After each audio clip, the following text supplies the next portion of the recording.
Hey, welcome back, everybody. It's Timothy here with Jank Diver Gaming, and we are going to be doing another Kaldheim draft today. Very complicated set. Still not sure where I land on it, but the last one went pretty well. Although I guess I got bailed out by a really good rare that happened to fit the colors I was drafting. So we'll see if we can do the same today. Same deal. I'm going to stick to traditional drafts unless people want to see otherwise. Up to 7 wins or 3 losses, whichever one comes first. Before that, let's go ahead and plug the Discord because we are still growing. We would love to get people into Cube Draft with us, and we have some intention of actually recording some Cube Draft soon. So we'll see how that ends up going. And we'll have more details in the Discord. So if you want to hear about that sort of stuff, come find us in the Discord. There will be links to the description below. You can join our Peasant Cube Drafts Sunday nights or our Unrestricted Cube Drafts on Wednesday nights. By the time this video goes up, we'll have debuted the Kaldheim update for both drafts, but the season is just starting, so we've still got a lot of testing to do with the changes that we've made. But the plan today is Premier Draft for Kaldheim. Same deal as last time. I really don't know this set very well. I've drafted very little. The draft that you saw previously and the one that I did on my own before is all I've done from this set, and I've seen a little bit from the opponent's perspective, but I'm still getting my legs underneath me as far as this format is concerned. I still don't fully understand what I should be going for. It's very complicated. There's a lot going on, so bear with me, and let's work this out together. But let's go ahead and pay our entry and see what we can get into. My last my last impression from this set told me that Giants was good. Obviously, I had a really good rare, but I could see a lot of synergy. Plus, the cards like Squash and Glimpse the Future, is that what it's called? The Blue Giant Anticipate. Those cards seemed very strong to me alongside just like Changelings, let alone Giant stuff. And there were definitely cards we could have picked up in the previous draft to make that deck even more absurd. I don't know if I was absurd or just good, but it really clicked. And we'll see what we can get into this time. We have, as our rare, a Runeforge Champion, which seems pretty good. It's a 2/3 for 3, and when it enters the battlefield, you can go pick up a rune, and you can just pay a colorless mana to cast your runes, which means you could technically play like an off-color rune. We actually have one right here, because this just lets you pay a generic mana instead of the normal cost. I'm not sure you actually want to do that, but this pack looks fairly weak, and I'm still trying to learn things from the set that I'm actually happy to pick this card up and then hopefully pick up some on-color runes, but we'll see. There might be some incentive to pick up an off-color rune and try something a little cute. Fearless Liberator is probably fine. As I mentioned in the previous videos, you're often going to be foretelling things on turn 2, so you might be able to get away with an early start with a card like this. There's also Bound in Gold is just a solid white removal spell, but we'll try out rares here. We still don't know how good this card is or how not good it is. I don't think we need to take runes very highly. This pack is also quite good. There's Vengeful Reaper as just a solid 4-drop that you can foretell and start bashing with on turn 3.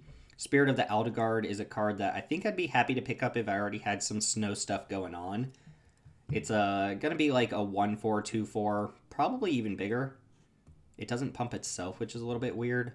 There's Great Hall of Starnheim, which is an awesome payoff once you're already black-white, but I don't think this is a card you should pick up and then start moving in the black-white. And then there's Behold the Multiverse, is just a powerful common draw spell in blue. The rest of this, actually, Skull Raid has impressed me a little bit from what I'm seeing, although I haven't played it myself, but the rest of these cards are not super exciting to me. I'm going to take the Vengeful Reaper as just a good beater and see where we can go from there. Ooh, okay, well, this is kind of a signal because this card is very powerful. We just saw the Great Hall of Starnheim. I think Frostpire Arcanist, again, an awesome card if you can prioritize it early and then just look to pick up good spells that synergize with each other. I'm not going to take it here because it doesn't really go with my first 2 picks. I am going to take Furia, Judge of Valor. This is a 5-mana, 2/4 lifelink flyer, which is already somewhat decent, right? Maybe a little bit expensive, a mana too expensive for that stat line, but it also has that double spell ability. And these 2 cards can warrant themselves towards double spelling. We might wheel the Rune of Mortality to go with our Runeforge Champion. I do think this is one of the weaker runes, if not the weakest rune, because it doesn't pump your power and toughness. But if it's a free card that you're free rolling off of Champion, that's pretty good too. If we pick Furia, we will want to pick up some cheap plays too, though. So blue's looking somewhat open. These are all fairly decent cards, but I'm going to take this and see if black-white ends up being open. Here we have Code Spell Cleric, which goes in the double spell deck, although I don't even think it's that good in that deck. There's Carfell Kennelmaster, which is an expensive card I don't feel like I need to pick up here. There is a green rune to go with the Runeforge champion. Again, that's a little bit cute because if you draw the Rune of Might before you draw the Runeforge champion, you kind of lose a bit of value. So I'd like to stick to the black-white runes. There's Infernal Pet as well, which fits the double spell deck. I feel like I should take one of the cheaper cards here because I've already got 3, 4, 5 drop here. Codespell Cleric is not a card I think I have to prioritize. I might take Infernal Pet here. Axeguard Bragger also pretty decent. This card is not excellent, but in the double spell deck, if we can pick up ways to double spell, this card should be pretty decent.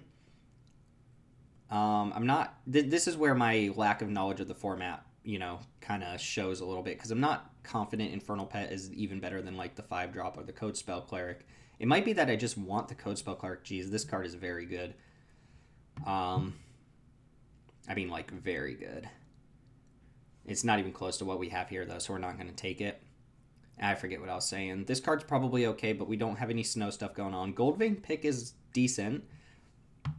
The good thing about Goldvein Pick in this deck is if we can start getting some hits in and get some treasure, it makes it a little easier to double spell. I already have 2 cards that care about double spelling with Furia and Infernal Pet. It's also a pretty cheap spell on its own. There's some argument to taking Shimmer Drift Veil as a snow card that could pay us off a little bit later. That might also help us fix mana, and this card could help us fix for an off-color rune. I think I actually like that a little bit better than the Goldvein Pick. I'm not confident about this pick at all, but I do just notice that you end up splashing quite a bit in this format. There's so many powerful gold cards, and this can help with the off-color rune if we end up wanting to do that. Here's a Frostbite. It's looking like red is somewhat open. Valor of the Worthy seems pretty weak to me. Spectral Steel. This card, you can get an aura or equipment back from your graveyard to your hand. It's also just a fine aura on its own. You X out from the graveyard to do that. I wonder what I'm supposed to take here. It looks like black-white is open. Frostbite is a very good card. And it looks like I could possibly go like black-red here. Frostbite's also cheap. I wonder if Spectral Steel is good enough. Stalwart Valkyria, also pretty decent. Codespell Cleric. I'm hoping to wheel the Codespell Clerics. I'm tempted to take Frostbite here. And I think I'm going to do that, although I could see Spectral Steel be in the pick. Oh, Path to the World Tree. I want this card to be excellent. I might even take it just to see if it is excellent. And then try to go like some multicolor nonsense, which is probably a bad idea. But this card, I put up like a pretty big argument that this card is very good and limited. And I don't have anything to back that up right now, so I'm tempted to take it. This is also the 3rd Rune of Might. Again, this is speculative nonsense stuff. This pack's also kind of weak. I could stick to black-white pretty easily by taking one of the early game creatures, but I feel like the creatures themselves aren't very good. It's the double spell nature of these cards that make them a little bit better. I'm going to take this Path of the World Tree. You can't stop me. Oh, we got double rune here.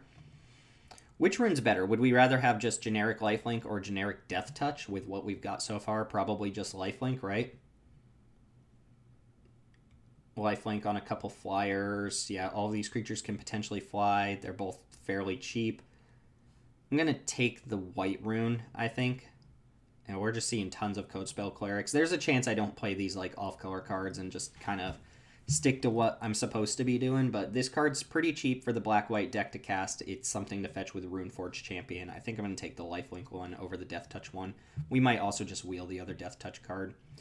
Nothing worth going into here. I'm going to take Death Knell Berserk as just a 2-drop. That's fine. If you can pump its power at all, it becomes a little bit better. We don't currently have ways to pump it. So it looks like if I'm being realistic, this is my deck so far, with the potential to splash a little bit off Shimmer Drift Veil. And I'm going to take this Death Knell Berserker. Just, again, 2-drops probably fine in these sorts of decks that want to double spell anyway. Here, I think Skull Raid is a pretty good card, but I'm tempted to take Battlefield Raptor. If we wheel a bunch of the Codespell Clerics, that could be really good. Skull Raid is probably a card I want at least one of. If you can foretell this, you can get some pretty good value off of it as well. I think I am going to take the Battlefield Raptor, though. I drafted Black-White on my own once, and I think the problem with that deck is I didn't have enough cheap spells like this to make it work. Frostpire, huh? Nothing really worth going in on there. Could take a Dread Raider as just a top-end card. Giant Ox is pretty bad unless you have specifically the Plow, and even then I don't think you want the Giant Ox that bad. I'm going to take this rando 6-drop and not be like super stoked about it, but this card can finish off games. Codespell Cleric versus Karfell Kennelmaster. I think this deck wants the Codespell Cleric, even though I don't think this card's very good. I think we're shaping up to just be like straight up black-white double spell. Doesn't seem like people are valuing this card as highly as they should. I think this has a pretty good effect on the board. And we could take one now. We could also take Dogged Pursuit, which just drains your opponent for a life every turn. If you get in a board draw, this will be kind of like your inevitability, but I'm going to go ahead and take the Kennel Master. All right, Codespell Cleric over Valor of the Worthy, probably. Yeah, we'll take another Cleric here and then Hoggy Mob to the sideboard. So some speculative splash stuff that we're not going to play. There's also Seraph here, which is a card we could consider playing. It's a 3/3 that gets bigger every time an opponent's permanent hits the graveyard, and then you can wipe all the counters off of it to exile everything with that mana cost or less, except for lands. It never hits itself either. It's a little bit awkward alongside the stuff that we're already playing. We don't have any removal right now, which is kind of problematic. We should prioritize picking up some removal. There's Jarl of the Forsaken, which is a good card for this sort of deck with these little dorky creatures and first strikers, but not something we need to pick up. There's a red Rune, which, again, not something we want. We really want removal, and we want possibly ways to splash in case this sort of thing works out. I might take Seraph over Draugr's Helm here.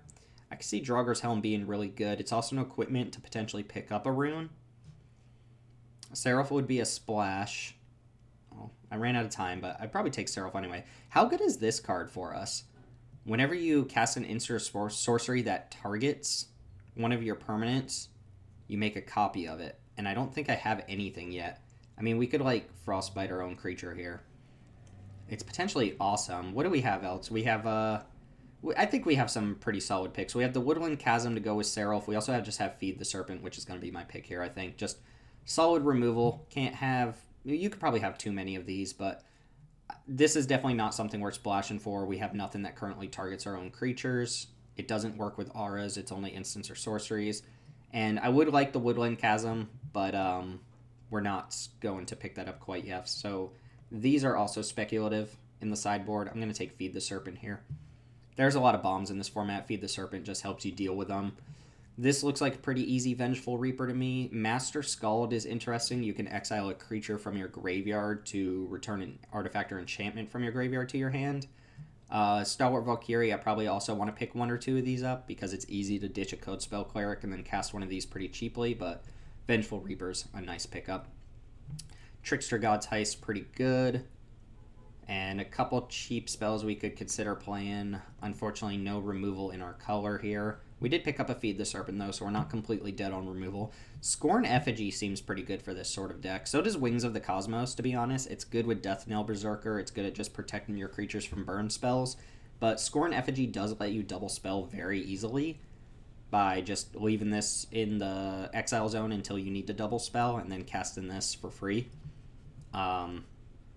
It's probably the pick here. I probably don't want too many of these. I probably don't want too many Wings of the Cosmos either, for what it's worth.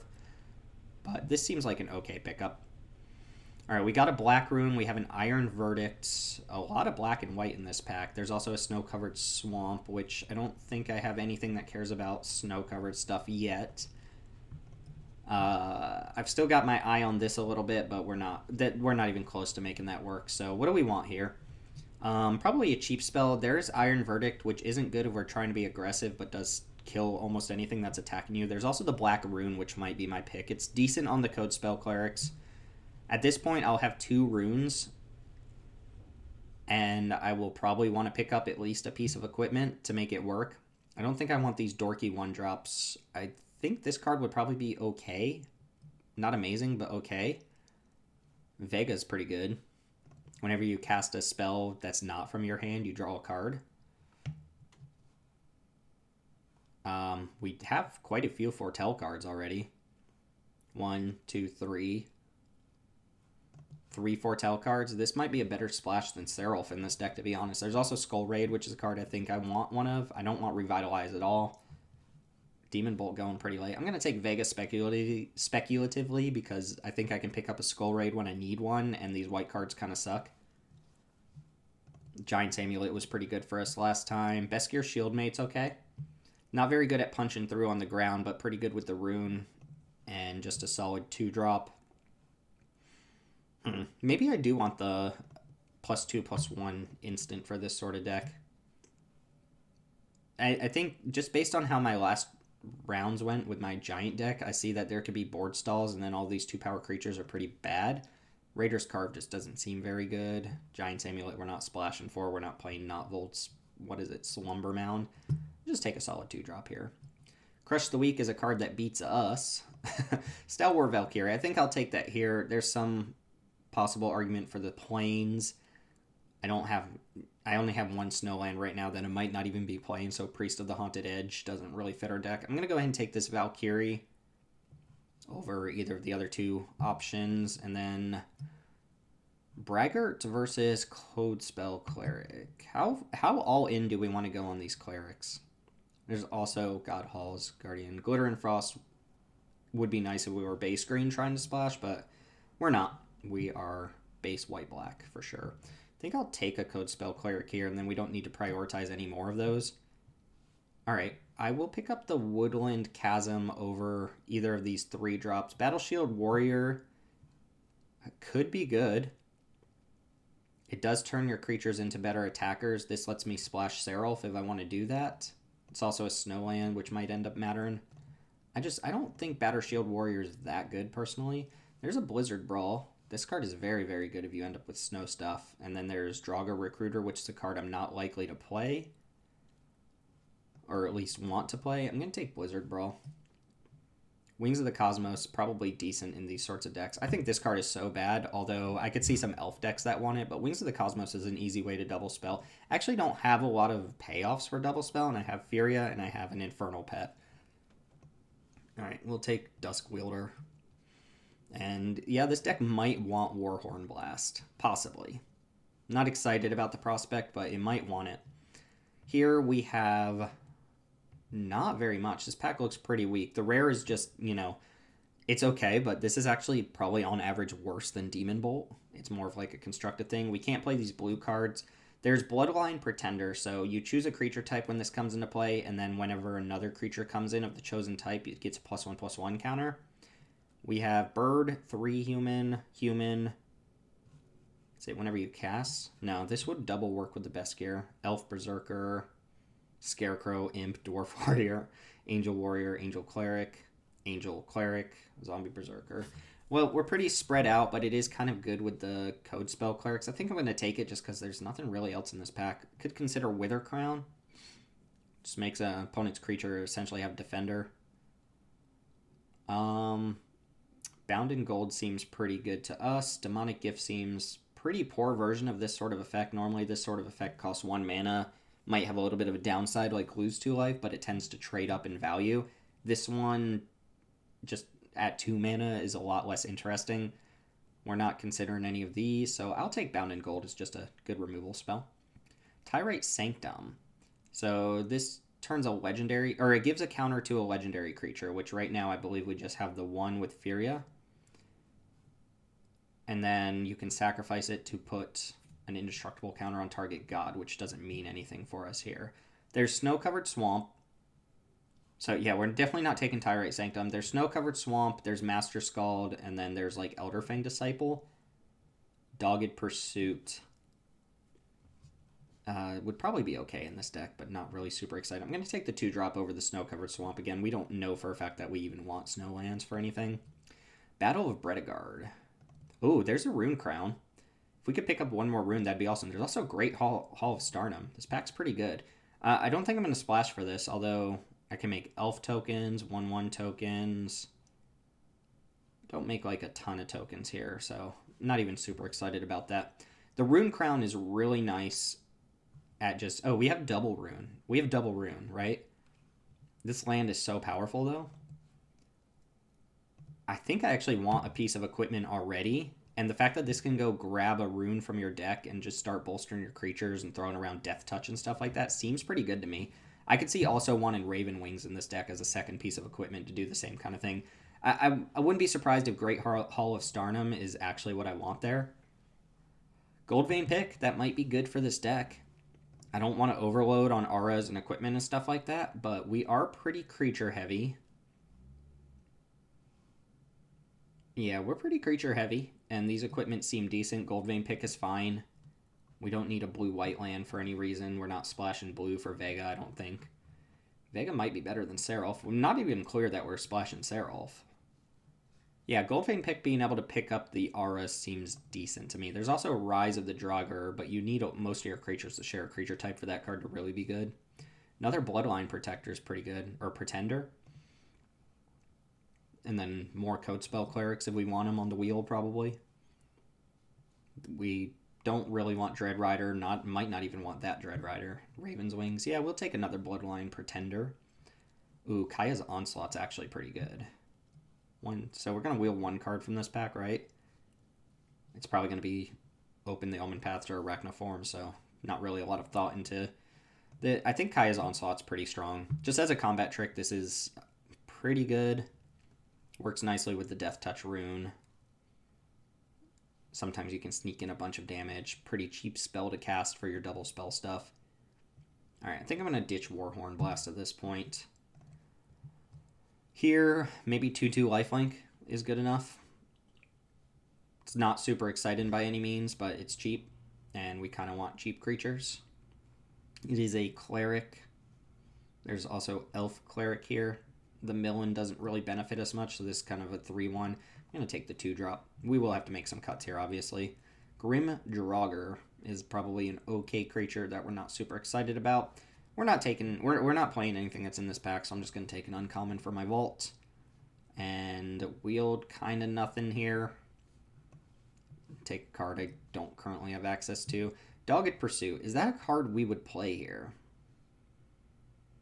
I don't think we're excited about playing it. I'm going to take uncommon for the vaults. Oh, that's an awesome wheel. I would be pretty happy with Beskir Shieldmate because I'm probably going to name human with these bold line things. But that is an absolutely fantastic wheel. And we're not playing Giant Ox, so we will defy Destiny. Codespell Cleric number 4, we could potentially play. Battlefield Raptor also came back too. I don't think we got there on full-on double spell city because we are not really double spelling very often. Or rather, we're not paying ourselves off for double spelling very often. But this is currently 46 cards. We also actually don't have like a ton of ways to pump this Battlefield Raptor for what it's worth. Alright, we're going to have to make cuts though. I think Dread Rider can probably come out. We're looking to be a little more aggressive. That card can finish things up, but I'm not super excited about the prospect of playing it. Wings of the Cosmos.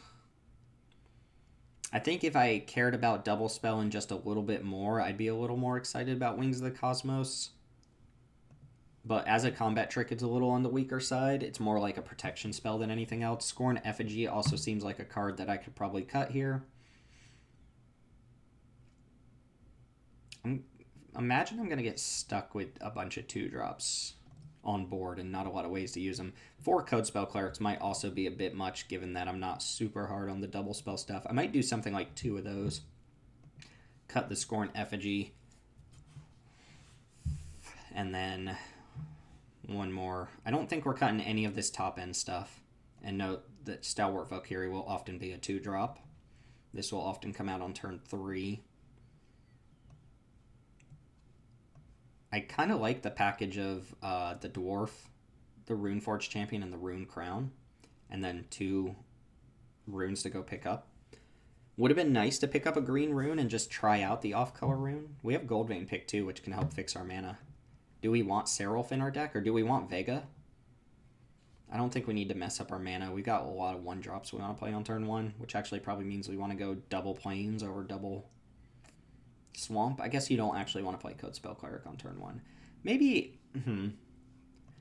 I might go down another Codespell Cleric, and the reason is, again, we only have 2 payoffs for actually double spelling, and we've got plenty of cheap enough cards that I don't want to get stuck top deck in these Codespell Clerics. Although I think we have enough to do with like just a random body on board. We can turn it into an angel here. We can equip it with like maybe a rune crown or a rune of mortality and just make it a decent blocker. It can pick up equipment.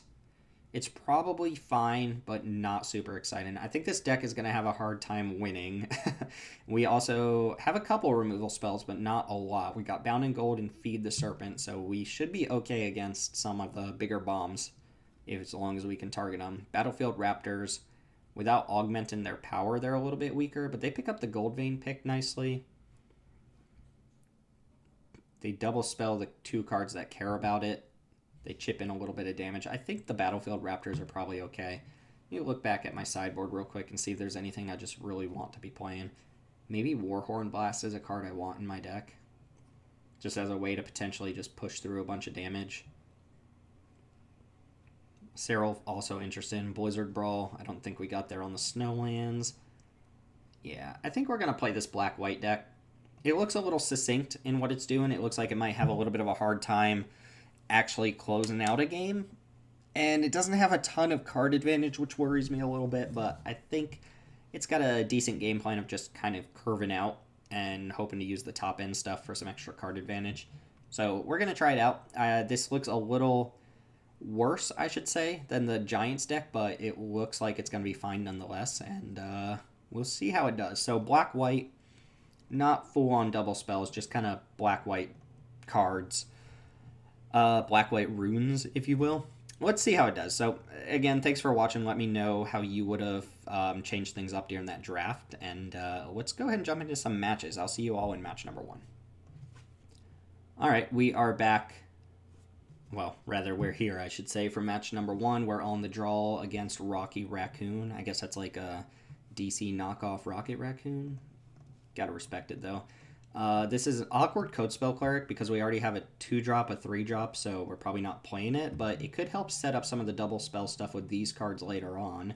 So I'm going to play Swamp and Pass.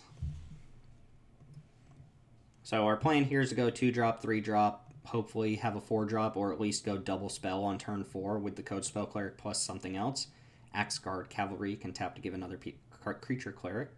Creature what? Yeah, next turn, I mean, I'm just going to play Death Knell Berserker here. But the Cleric being able to put a counter on that Berserker later on is pretty decent. Next turn, I'll probably just play Infernal Pet, and then on turn 4 go like Raptor plus Code Spell Cleric, or if we draw a different 2 or 3 drop, we'll go that plus Code Spell Cleric. As is, if they attack, I probably just block. Oh, they've got an Infernal Pet of their own. Okay. Not really much of a reason for them to attack. Yeah, that's pretty good. So this turn I can either go just Infernal Pet, or I could go 2-drop plus Code Spell Cleric. And then next turn go Infernal Pet plus Raptor. Yeah, that lets me double spell twice. So I go Story Seeker plus Code Spell Cleric, put a counter on Death Knell Berserker and start attacking. And then next turn I go Infernal Pet plus Raptor, which will trigger the Infernal Pet and make it a 3/3. Since I can't double spell with Infernal Pet this turn, I might as well do the other plan, and now the Berserker will have a counter on it, so when it dies, it'll turn into a 2/2. Sorry if you can hear the noise in the background. It's pretty loud, not gonna lie. If they double block, I'll take out their Infernal Pet. They probably won't block at all, though, would be my guess. And ship the turn. So they're probably going to double spell here and start hitting me with their Infernal Pet.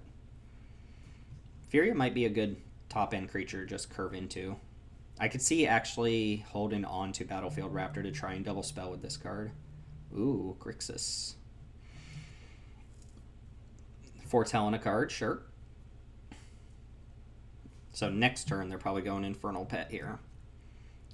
Alright, we drew the 5th land. I can attack first, right? There's not really much of a reason to do my spells before combat here. Alright, let's play Swamp. Let's go to combat. We're going to attack with these two.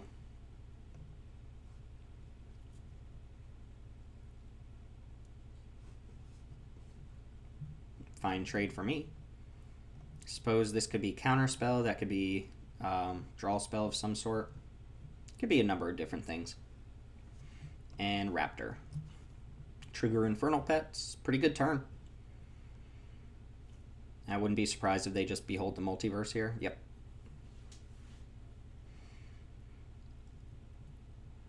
Not bad at all. Not bad at all.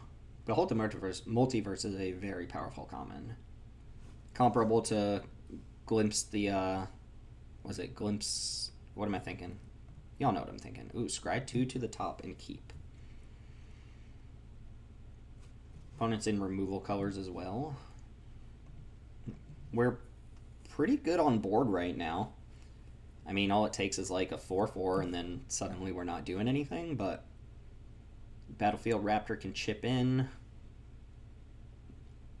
Drawing a Dwarf or the Rune Crown would be really nice here. I wonder if I was supposed to take the Draugr Helm. Okay, so this is going to tap a creature. It's not going to untap. They're going to keep my Infernal Pet down, perhaps? Assuming I can't double spell. Bergstrider is a powerful card. As long as you spent snow mana to cast it, it tap. Oh yeah, my opponent's saying, hey, you cannot double spell. Alright, so we could play Furia, or we could just attack with Vengeful Reaper. I think I kind of want to just play the Angel here. And then try to set up double spells later on. I mean, I could cast this and just attack for 2. I'm going to play Furia and just pass the turn. They haven't played any removal yet. They're at the point in the game where they're really far ahead on cards. So I wouldn't be surprised if they just untap, kill Furia, maybe start attacking.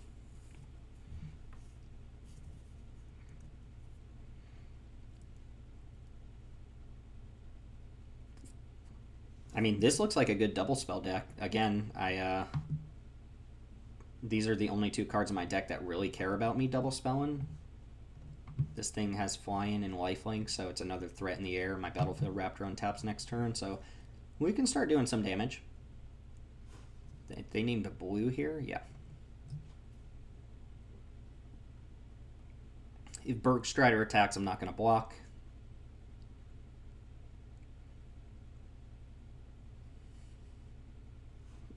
Just a 4/4, right? No abilities. Gigantic Frostlinks, basically. Seems really strong to me, and it's a common. Reads like an uncommon. You have to put in a tiny bit of work, but assuming you have a decent number of snow lands in your deck, it's not hard to get a snow mana by turn 5 when you want to cast this anyway.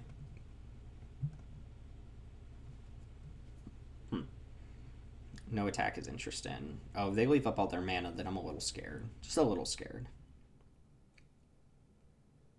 Oh, we can double foretell here. So what am I thinking is going to happen here? Probably something bad. They're going to use a removal spell, I assume. Attack with the 2 flyers, and they can do whatever they're going to do here. Demon Bolt, Furia. Sure. Poke for 1. They did not foretell this, though. Which means they might have thought, like, my last card was something to interact because they wouldn't have been able to cast it. Why did they not foretell it? They would have spent the same total amount of mana. Not sure. Let's go ahead and skip first strike damage. Foretell some cards. And next turn we can double Vengeful Reaper, which is pretty good. It gets my Infernal Pet up into the air. So assuming my opponent doesn't just like pass and go off or something, we've got 4, 5, 6, 7, 8, 9 damage coming in. Giant's Amulet strong. They did not... Oh, never mind. Right. I keep wanting to treat this like a kicker card. I wouldn't be surprised if they move that over. It's 1 to equip, right? 2 to equip. They have another cheap spell. They can jump their Infernal Pet this turn. We're going to definitely deal some damage this turn, though. It's going to be 4, 5, 6, 7, 8, 9. Put them down to 4, and we've got multiple flying threats.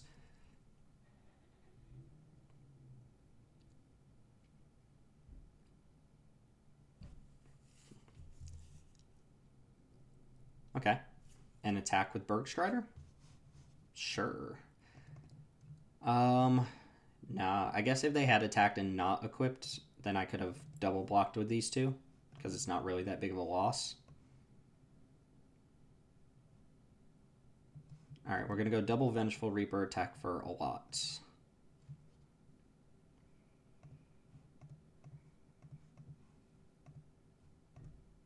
And now my opponent is facing down lethal off of these, at least the 2 Vengeful Reapers. I can't double spell the Infernal Pet.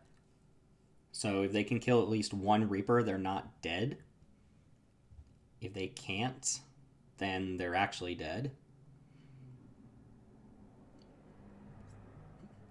I guess if they have the the enchantment, the Saga, that deals 4 to non-giants, then I probably lose this game.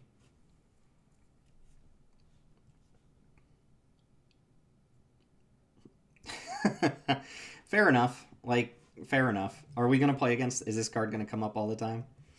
They attack with one of them, right? Nope. Alright, now we need to draw, like, something insane to get out of this, because that card is kind of incredible. We're not going to give up yet, but I think that almost single-handedly wins them the game. We saw that a lot last time with our deck, too, though. I'm not going to play around it. Like, my opponent hasn't played, like, some off-brand giant to suggest that they have this card. It's just, if they do have that card, it's very bad for us. If I had anticipated it for any particular reason, I could have kept 1 Vengeful Reaper behind, but that even seems bad because then I don't get to hit with the Infernal Pet. So now I think what we need to do is draw into some of our double spell stuff, like our runes. Our Death Touch rune would actually be reasonable here. Preferably like Dwarf into that. But I think we're probably going to lose now. My opponent's actually got something of a clock here. They've got 2 cards in hand. I didn't see what they scried, but they're going to set up, and this card is just absurd. No blocks. Don't think I get away from blocking. That means they're going to put something on the board.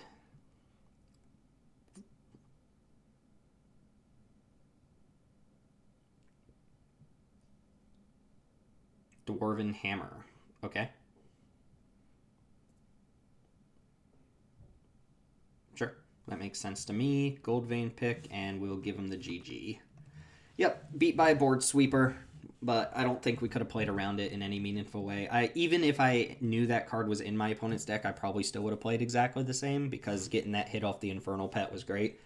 Firmly ahead that game. They needed to have a sweeper to win, and they did. So we take our loss in game number 1, and we'll jump right back again for game number 2. See you there. All right, we are back. We just lost to the Saga. That 7-1'd us our first draft.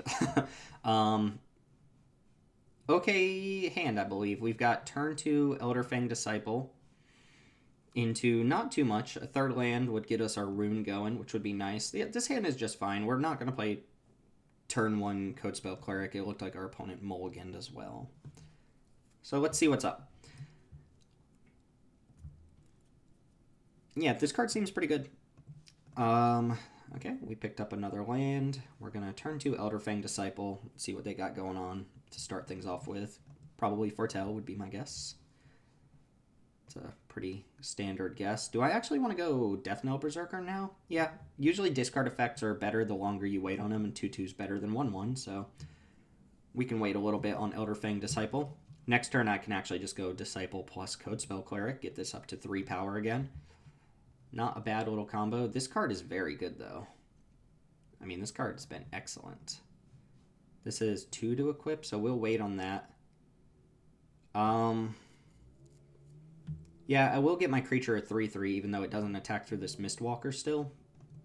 I could maybe feed the Serpent the Mistwalker or something along those lines. Go grab something... Or this will get Death Knell Berserker up to 4 power. Looks like they might be missing a color. This card's so good. Changeling is, I think, 100% upside in this format. I might be wrong. Oh, they're blue-black and they're missing black mana. Alright, I'm going to free roll the attack here. See if my opponent is on to us. Oh, God, they figured it out. 1/4s block 3/3s. They're double checking. Alright, skill test. I don't want to feed the Serpent Mistwalker, but if it means I can start attacking and put some early pressure on, I probably will. Augury Raven off the top, sure. I always think this card scries or something when it comes in, but it doesn't. Okay, that's a little annoying. I don't think I have ways to really sacrifice creatures here. I could just cast a 3/2 flyer. This I can't quite equip yet, so yeah. We'll just cast 3/2 flyer and pass.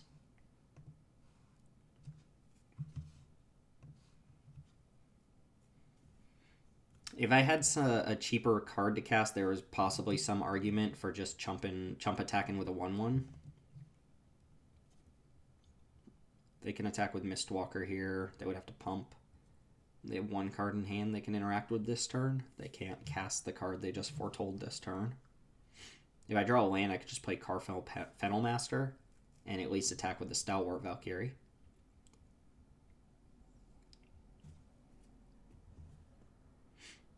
Would I block Mistwalker here?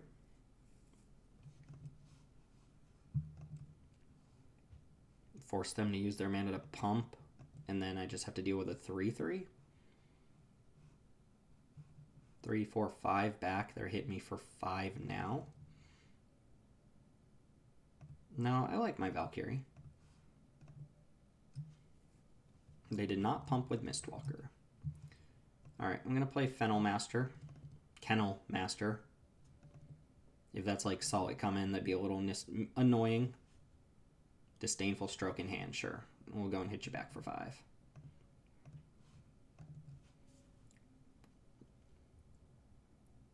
Very good, very good. They could hit me for 6 this turn.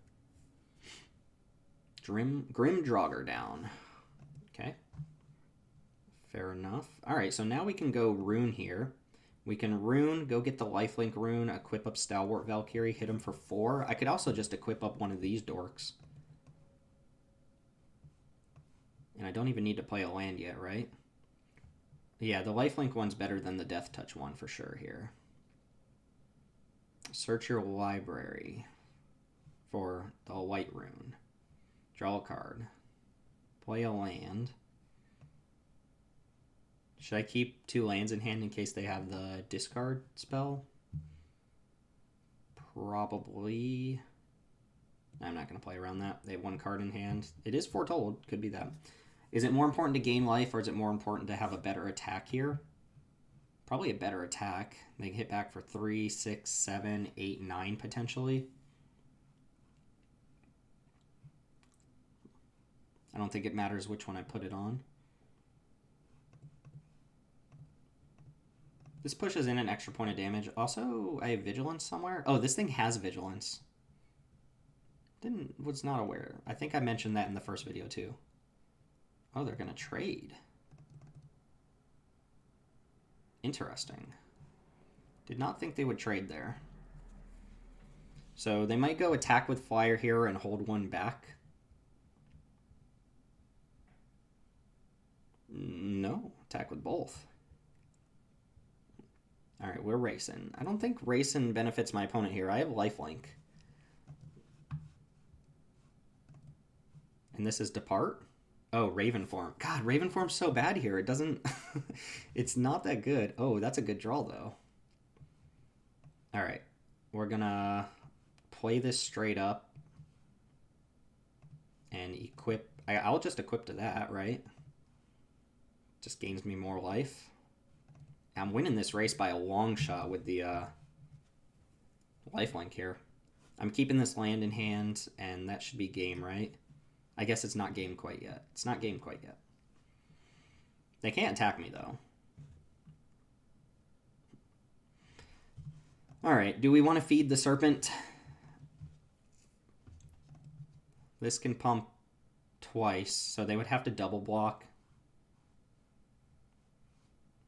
Or they go block here. So I only attack with this, and then I feed the Serpent when they double block, right?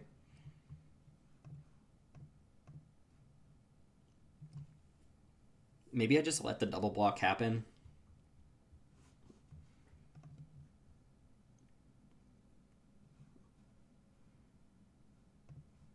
Did I just let the double block happen? And then try to kill him over 2 turns? Or do I do this now and try to kill him next turn? Probably just kill him now, right? What can they draw? Some big flyer that stops me from attacking, period. I think we let this happen.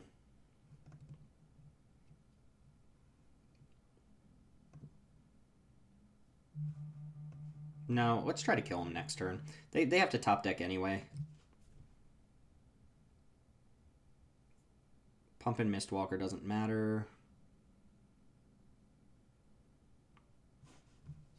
Same deal. I'm going to keep lands in hand in case they have the discard spell. I don't want them cantripping into other cards. No, Mistwalker keeps them alive for a turn. Unless they're going to concede now. Okay, cool. I accept. The Rune Crown looked pretty good there. Rune Crown. This deck would actually play a Village Rites pretty happily, I think. Village Rites might just be really good in this format anyway, because there's multiple enchantments that lock your creatures down. But I'll take my win there. Deck felt pretty good. Not busted, not doing anything great. But my deck versus my opponent's decks, two pretty even decks. It felt pretty decent there. So that's going to give us our first win, and we're going to jump back in for match number 3. See you there. We are back once again on the draw. No white mana, all white cards, and a rune that could technically cantrip onto a land if we needed to. We have 9 white sources in the deck. Even if we draw a white source, this isn't like spectacular. I think I'm just supposed to mulligan. Battlefield Raptor and a rune is nice. Let's just mulligan and try for a better hand. This kind of makes up for the mulligan. Bloodline Protector needs a little bit of work. I think we ditched this, or maybe we ditch Kaya's Onslaught. This isn't a spectacular hand. Maybe I shouldn't be getting rid of creatures, though. I might get rid of Kaya's Onslaught here. I'm going to go 2-drop, 3-drop. I might not be in a position to be attacking. This is going to be like a defensive combat trick. I think we'll keep it like this. Alright, Red Naz, let's see what you got. I'm on a mulligan here, but I am on the draw, so it makes up for it a little bit. Plus, this is going to draw me a card, probably. Assuming I don't just rip both of my runes off the top here. We should probably name just Cleric. Is Codespell Cleric is a Cleric, right? I think we have a bunch of Clerics. Oh, we ripped one of the runes. That's already not great, but let's play our 2-drop and pass. Potentially want to wait until turn 5 to play this if I can, so I can equip the turn I get it, but I might... I mean, I want to play creatures, that's for sure. Doomscar Oracle off Foretell. Didn't see any of these in the draft now that I think about it. Into Codespell Cleric, which confirmed is a Cleric. Goldvein Pickaxe, not bad here.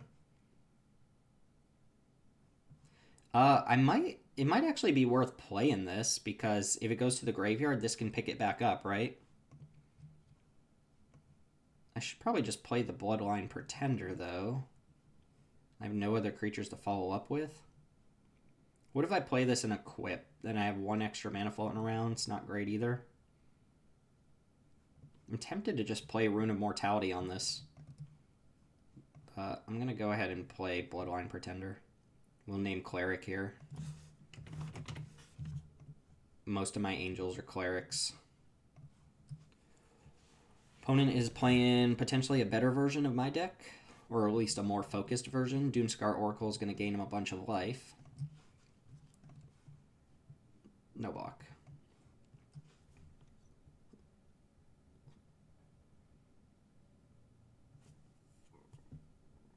Giant Ox. Okay. That card doesn't scare me unless they specifically find the the plow. Alright, so now I'm going to go Raptor into Rune. And I don't even care if like they kill the Raptor or something, because the Crown can pick the Rune back up out of the graveyard, and this becomes an excellent blocker this way. So that's what I'm going to do. I should not play a land yet. They could have interaction here.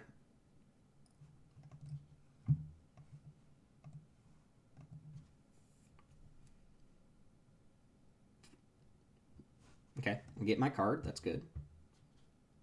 It's a swamp. So we're going to play Plains here and just pass the turn. Could attack with my 2/2s. Opponent had something they could cast there. I'm kind of blanking on black and white instants they could be casting. Clarion Spirit's nice. That would have been an awesome card to pick up for my deck. Oh, this thing has First Strike and Death Touch. They've got to have some sort of trick here, otherwise they're just throwing this creature away. Let's see what they got. Demonic Gifts. Sure. Still death touches it off. So they basically use Demonic Gifts as a 2 life and a 1/1 spirit. Fine by me.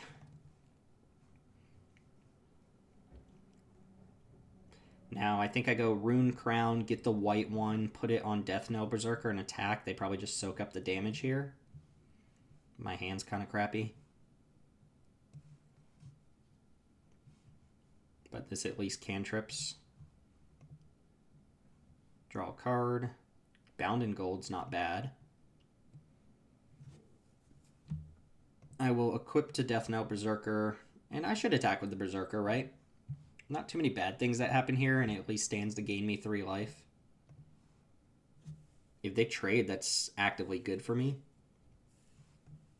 They do need to kill Raptor to start getting through, and last turn didn't seem like particularly good use of this card to me. I got a Spirit Token out of it, but that's not great. They can't attack with anything until they get this Raptor out of the way. Beskir Shieldmate's okay. Should I Gold Vein pick and just start attacking with the Raptor? Makes me wish I'd named Human here.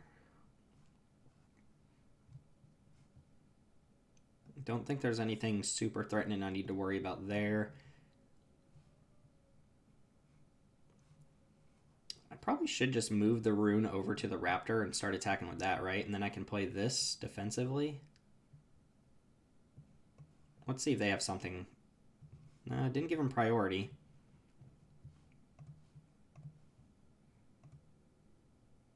Chump with a Spirit, maybe? Kill an attacker? No. Alright. I will just play this creature. And they had nothing they could cast there.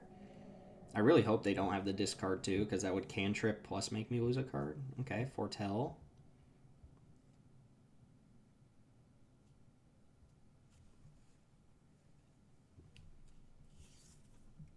Ooh, Fury is good, right? I can cast this, plus if I hit with the Battlefield Raptor, I can Bound in Gold.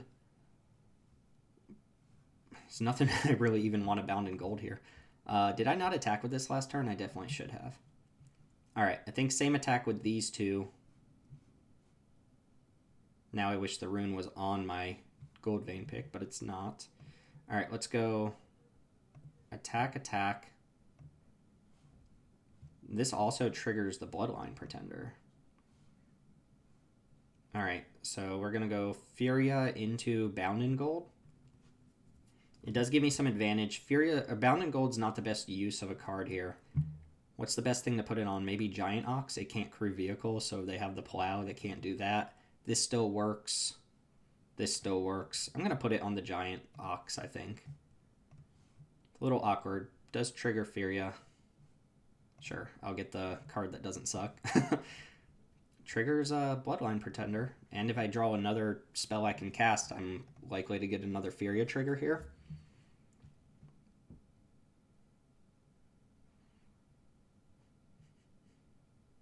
Opponent's still at 20. They've got tons of cards in hand. Doesn't feel like any of them are lands. I don't have a lot going on. That's a decent spell.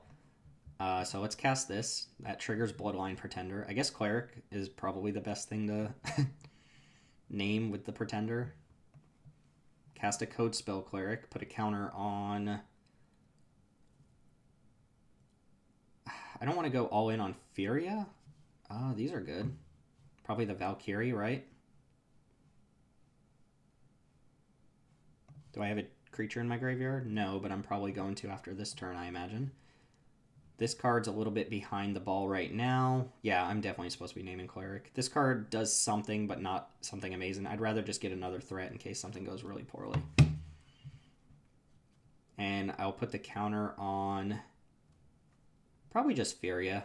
That's the creature they want to kill most, I imagine. This trades for Doomscar. I'll just put it here. Maybe I should put it on the Raptor, but I didn't. I can move the equipment. I can move the equipment post-combat here.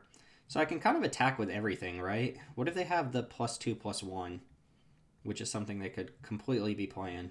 It's not even that bad for me. I guess I could keep 5/5 on defense this turn. Maybe I shouldn't, though. I mean, how much can they possibly have? Let's find out. Let's see what goes poorly here. They just take the entire hit. Youch. I'm not going to play Stalwart Valkyrie. They go down to 5, and I can re-equip the Rune to Codespell Cleric. I don't think I even need to do that. I'd rather keep the Death Knell Berserker at 3 power in case they Doomscar. Red mana, hello. Omen. Creatures you control get +1/+0 until end of turn. Deal.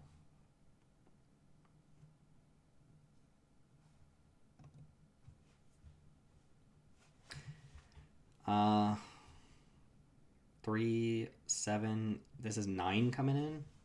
This is 10, 11 coming in. If they add 2 power to each creature, that's 19. I'm not blocking. Okay. Nice. The rune stuff kind of worked out there. That was actually pretty sweet. Each of those runes cantripped. The stuff kind of came together there. It even looked decent from my opponent's side of the field. I don't know if they were just holding a bunch of red cards in hand or what, but I mean, they're playing Omen Path or whatever that's called, so not going to give them too much credit. But that was a good match, and I think my opponent might have just gotten buried underneath a third color would be my guess. But our rune stuff paid out. I'm kind of happy. I haven't drawn this dwarf yet, but it seems like it'd be pretty good in this deck. Regardless, puts us at 2-1. We'll go and keep on trucking, moving into match number 4. All right, we're back against Dr. Nutslos. Our hand is Sketch. I can, at minimum, go 1-drop into Foretell on turn 2. Probably this one, actually. And then turn 3 gets me a rune, which would be really nice. I have a Bound in Gold. I do need to draw a Swamp specifically, but any third land would be something. And we're going to peck in with a Battlefield Raptor for now. Get in there, bird. Birds don't look at explosions. What's even exploding on Kaldheim? Like, what's causing an explosion on Kaldheim? All right, black card, not exactly what we wanted, but we will attack here, and I will suspend or foretell a Vengeful Reaper, and then turn 3 is going to be our... It's going to be our fingers crossed draw step, right? Hit a third land, we get to... Ooh, and a swamp specifically. They're going to shock my Battlefield Raptor. All right, probably go just Vengeful Reaper here. I could go Dwarf, and then next turn, hopefully go like Reaper plus Rune. This doesn't tell me too much. I mean, they could just have like the shock, of course. This attacks right away. This attacks next turn. I think I'm going to go Dwarf here and just kind of get my values worth. Could have done that post-combat, of course. Now my opponent can just shock the Raptor, Frostbite the Raptor if they were considering doing anything else. I will search my library for the Death Touch Mortality Rune and attack for 1, see if they want to kill my bird.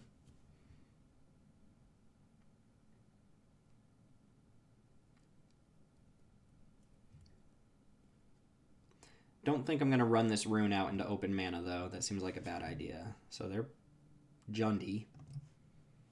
2/3, you can pay 2 snow mana to give this +2/+0 and Death Touch. Very good blocker, decent attacker as well. We're actually drawing pretty well here, though. So I think what I want to do here, I don't have to use this Bound in Gold. I can kind of attack with both of these creatures. I can play Vengeful Reaper as well, and then the question is, do I want to go ahead and get this exiled, or do I want to play like Elderfang Disciple? I think we're 100% playing this, and we're not doing anything before combat, so I can play the Reaper and attack with all of these.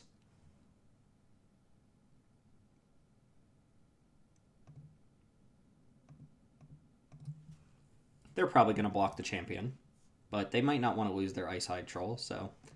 I could have put the rune on the champion to force in that 2 damage, but the rune seems a little more valuable later on. Remember, we can also cast this for a single colorless mana. And 1/1 seems okay. Yeah. This is still pretty good if we just cast it, right? It represents 4 extra damage off Vengeful Reaper at the very minimum. If I find an opening, oh, I made him discard something that has value in the graveyard. Narfi. Pay 3 snow mana, return it from the graveyard to the battlefield tapped. And then it gives all their snow creatures and other creatures +1/+1. They only have 2 snow mana right now. I can't attack into this anymore because they could activate the ability.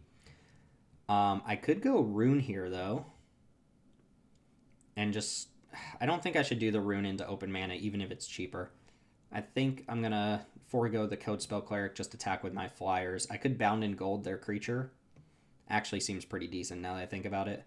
Bound in Gold their creature, play Code Spell Cleric. Get an extra point of damage off like Elderfang. Just pushing damage. Makes them use a card from their hand rather than sitting behind the Ice High Troll's ability. I am tapping out before combat, but I kind of have to get the extra counter off this Code Spell Cleric, so... We'll put a counter on Elderfang Disciple, spread out the damage, and just attack. I maybe should put it on Battlefield Raptor, but I imagine one of my creatures is dying here. Like Demon Bolt, Frostbite, sure. Still pushing some damage. Opponent missed a land last turn, so we're pulling pretty far ahead here, and we have Kai's Onslaught as an extra decent amount of damage. Jun Snow. They can bring back Narfi now, but it comes in tapped, so that's not something we have to play around this turn necessarily.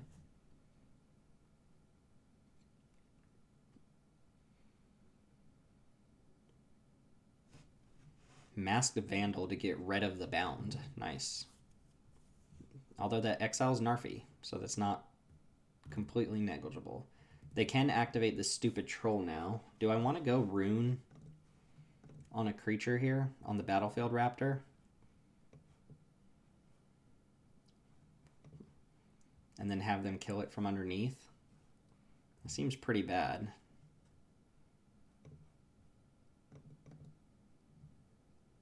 Okay, they let it resolve, which means they probably don't have interaction. They probably wouldn't have let that resolve otherwise.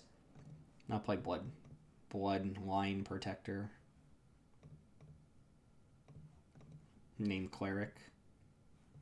Just get a mass of bodies on board. Nope, not that one. Could name Berserker here, but I'll name Cleric. And pass.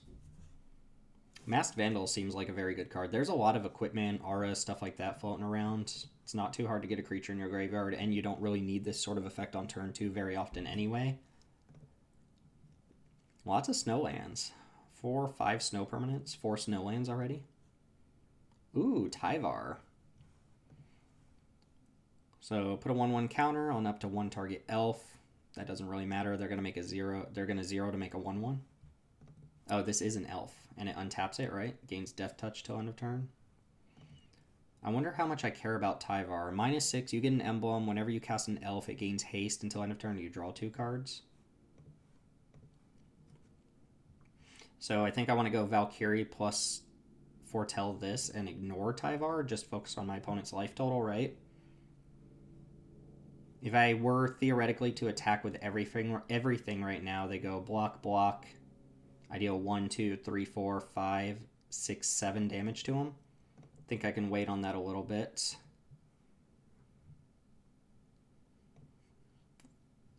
They can't activate Ice High Troll, but that's not too big of a deal. They have an extra mana off this next turn, so they can do quite a bit. Actually, they could get 2 extra mana off this next turn. I think I still just want to play the Valkyrie and get this foretold. Yeah, let's go ahead and attack them. And go Valkyrie.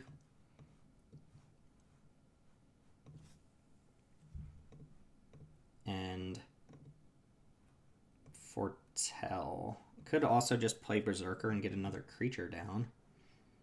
Again, I can just cast this, right? That might be better. That's probably better.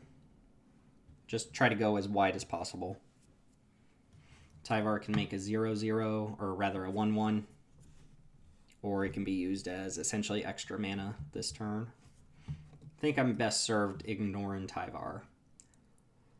Obviously, what I really need to happen is for my opponent to just tap out into a bunch of creatures and then go Kaya's Onslaught on Stalwart Valkyrie and kill them, but that might not be what happens here. They have, oh, Igar as well. Didn't see that one coming. Okay. Hmm. They have feed up. What happens if I attack with everything here? Let's assume they kill this and they go block, block, block. This is 2, 3, 4. If I were to do this here, that would be 6, 7, 8. I think I'm supposed to just attack with everything and assume they're killing Stalwart Valkyrie. Since it's lethal.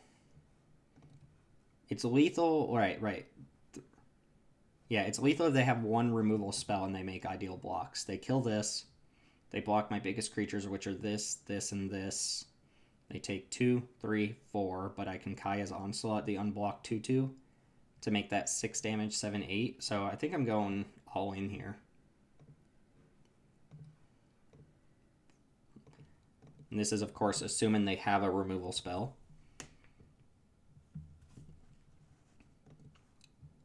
If everything goes wrong and they have like double removal spell, then I'm probably dead. 3, 4, 5, 6, 7. This does kind of force me to act first, right? So I'm not going to do anything here. They're going to draw 2 cards, I believe. Because Masked Vandal did excess damage as well, didn't it? Oh, I suppose not. Alright, I might have just thrown the game. They do have to deal with 2 flyers now.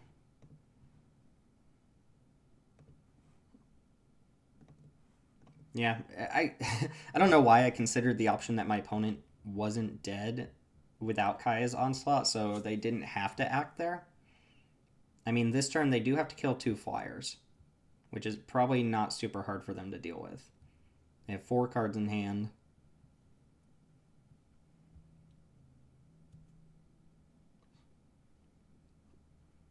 Okay, I guess they didn't have a way to deal with flyers, which is good for me because their board is way better than my board now.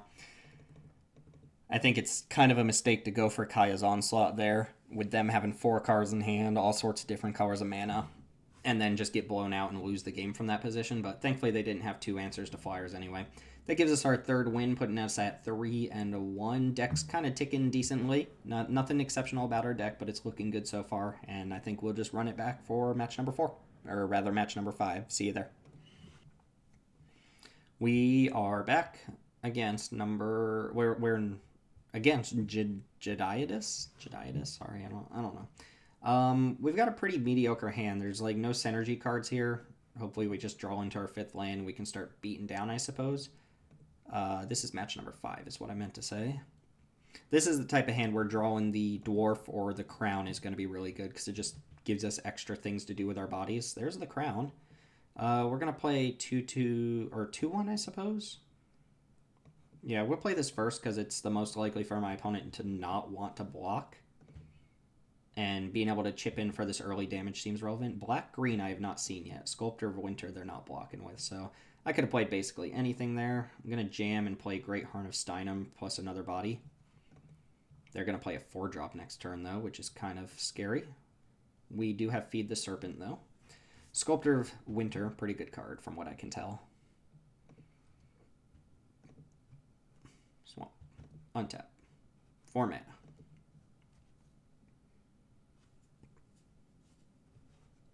Dogged Pursuit. Okay. So this is annoying, but it does give me a turn to just kind of like jam some bodies on board. I don't think I'm supposed to go for the 4/4 Angel. I could play Rune and just not equip. Next turn I'm probably going to play Fennel Master, so I probably want to use all 4 of my mana this turn, which means I'm going to keep up Feed the Serpent, just attack with what I have on board, and then feed on their end step, I believe. And then just start playing my 5 drops here. Because what I need them to not do is stabilize the board super heavily to the point where this gets them out of range of me killing them. Ice Tunnel. Yeah, if they pass here, I'm just going to feed the Serpent on this Sculptor of Winter. Seems a little not great, but they can currently cast like a 4-drop. Nope, they just say, okay. Dogged Pursuit resolves. Let's go ahead and Fennel it up. Kennel. I keep calling this the wrong card. I know it's not Fennel Master. It's Kennel Master. Attack for 6. My life total's not super threatening here, or threatened here, but the pursuit's fine. Battle Mammoth. Of course, they have some, like, chonky bomb creature. Thankfully, we're doing okay, so I can go Pickaxe, use this on Pickaxe and equip to keep attacking here. I can put it on the gold, or the Fennel Kennel thing. I want to play this on the equipment, though.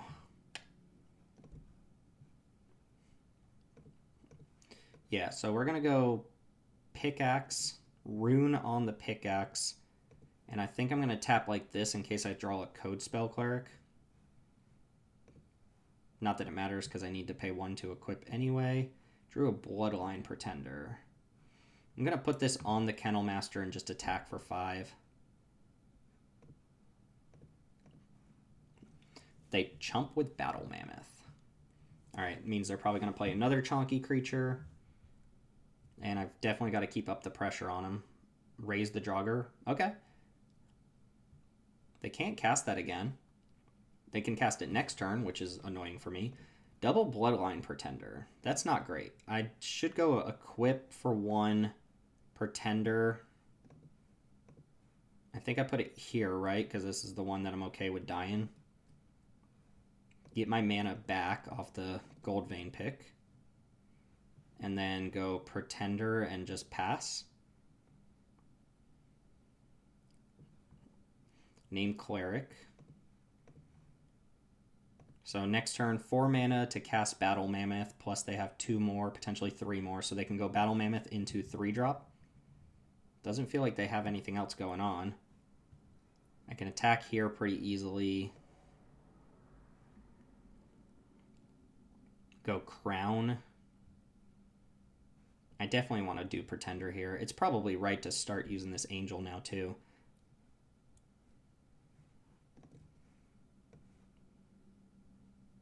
So if I play a Pretender and a Swamp and I get the treasure token, I should probably try and get my treasure token first here. Dang, chump there as well. I don't know if I'm supposed to be playing around a board wipe or not. Okay, well that changes things a little bit because I don't necessarily need the Angel right away. I guess I can go Rune plus Pretender and just cantrip now. Oh, they have something they can cast. Search your library for a white rune, equip. I don't think I can afford to play around a board wipe here. Vengeful Reaper is not bad. I'm just going to play a Pretender on Cleric. This is a... Yeah, oh, this is Cleric. I thought that one was a Warrior. Alright, we'll name Cleric for this one as well, I suppose. And hope our opponent just doesn't completely blow us out of the water.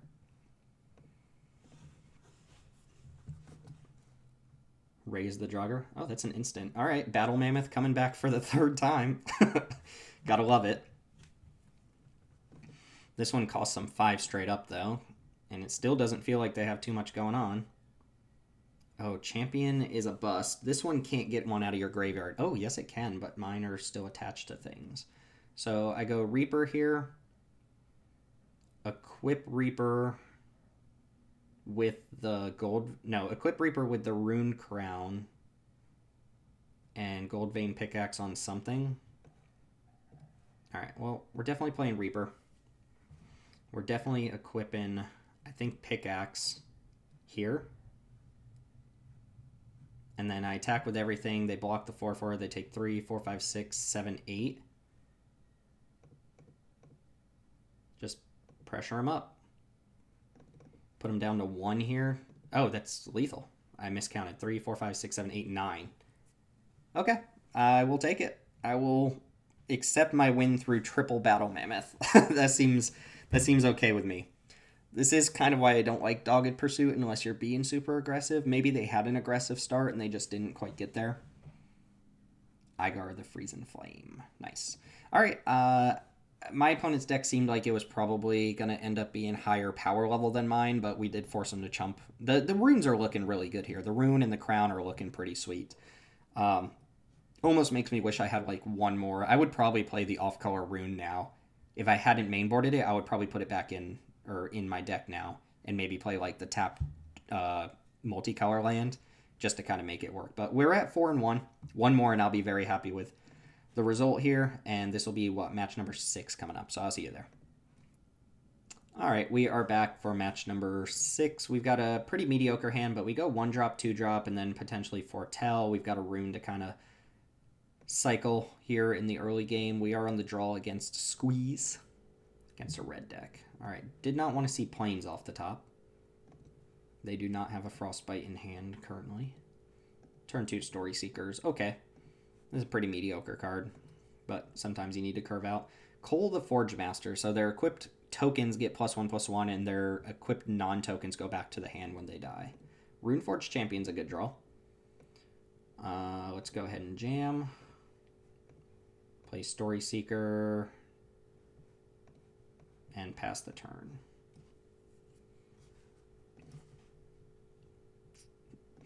Let's see what kind of equipment they're running first. Rune of Speed. All right, so that thing, fine by me if they want to attack with that. I suppose they can block with it. They get their Cole back and trade for Story Seeker. They haven't played a land yet, though. Oh, they're in combat. Did they not hit a third land? Because it felt like, yeah, they did not hit a third land, which means I feel like I should trade Story Seeker off for this. They don't have infinite time to be kind of screwing around, right? If I draw a Swamp next turn, that'd be awesome for the Vengeful Reaper. But let's go ahead and attack, play Runeforge Master, and just pass the turn. If they want to trade for Story Seeker, I'm pretty happy with it. They get Cole back, right?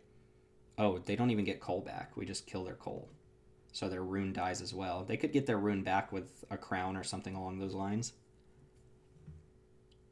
Let's search our library for the Black Rune and pass. And I can cast the Black Rune as long as I have this next turn for just a single colorless mana. I don't even need black mana. Obviously, I would like to pick up equipment to put the Black Rune on. If I draw a black land, I'm just going to cast Vengeful Reaper anyway, but if I draw like nothing I can cast, I might go cycle a rune. Foretell Vengeful Reaper. Bloodline Pretender naming Dwarf. Okay. Stalwart Valkyrie is a good draw. So why don't we cycle the Death Touch rune.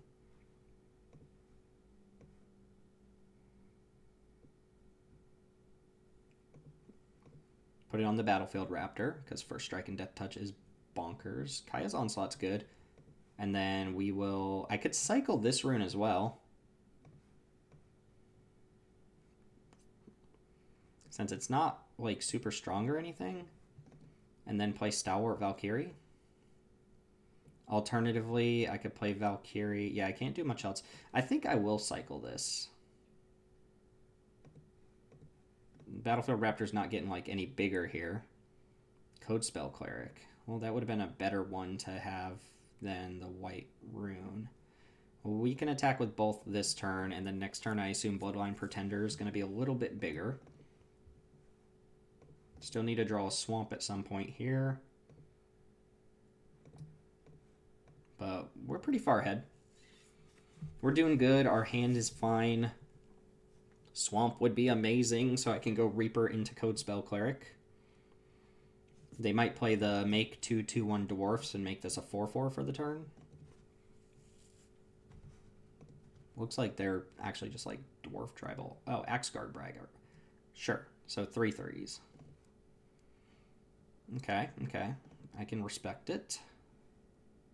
Oh, I want to trade so bad there.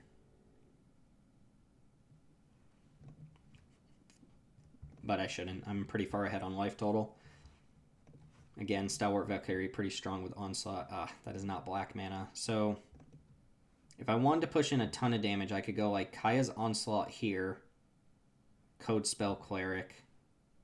Could also Kaya's Onslaught Valkyrie and Code Spell Cleric Valkyrie. That makes this 5, 10, 11 damage.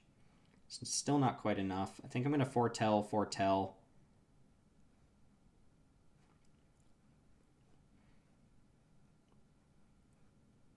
And then maybe next turn I can kill them if they don't deal with my flyers.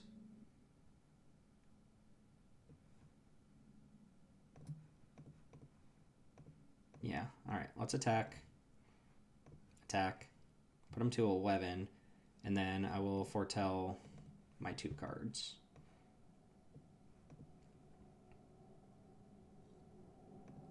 And pass.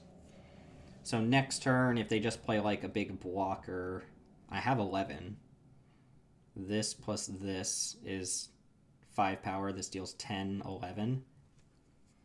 So assuming the board doesn't like drastically change, I have lethal, which they might not see coming. Immersturm Raider is a fine start for them. Discard a card, draw a card. Doesn't affect my game plan here at all.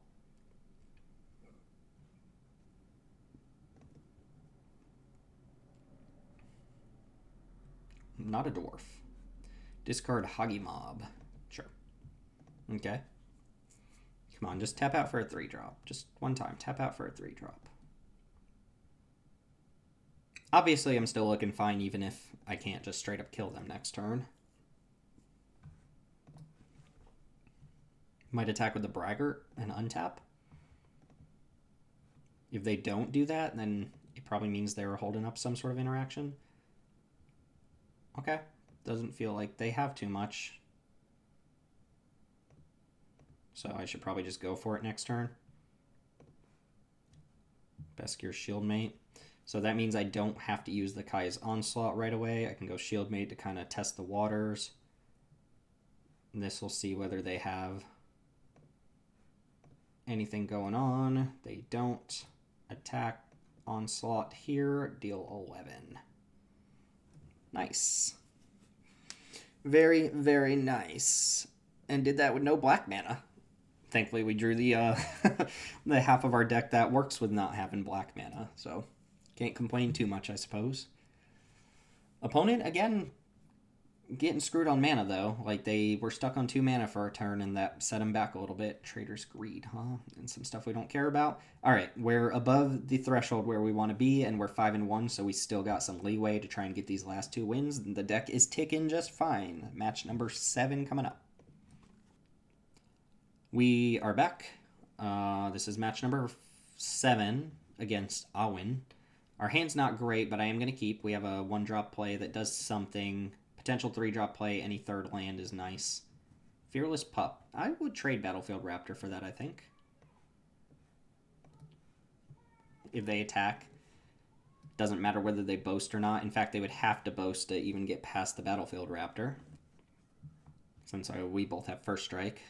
And they went for Tell, so there's not going to be an attack here. Rune. Rune. Do we want to put a Rune here? Probably, or do we want to foretell instead? I think I'm okay with Rune. If they kill it, I can get it back with the thing, and this gives me a better chance of hitting my next land drop, which I need to be competitive here.